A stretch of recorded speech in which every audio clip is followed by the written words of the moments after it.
sticking with social media, well, let's talk about the great things. So how do you, I guess, utilize social media to enhance your brand and your profile within the profession? So, I mean, right now I'm not doing so much with social media as I was maybe 2 years ago before I came over to South Korea, just because I don't have the time anymore. But I do like to kind of keep a presence to some degree and put out content in terms of like, especially content around couples, content around relationships. And so some of the good things I think around social media, for example, on my Instagram page, I follow a lot of good content creators that are giving good, skillful content around relationships. Oftentimes those are therapists though. They're trained therapists, or most of them are therapists, and they're trained in particular modalities.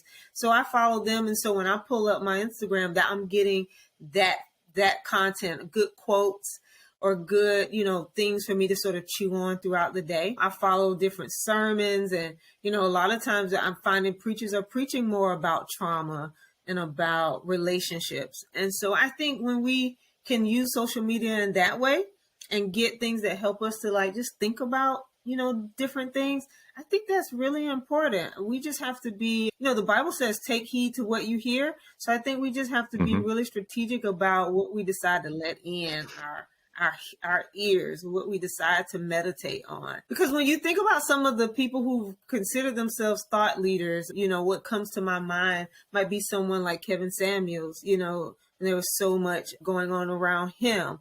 And we think of Derek Jackson, that caused a lot of debate between like, is this good or not good? And so we are up against things like that sometimes.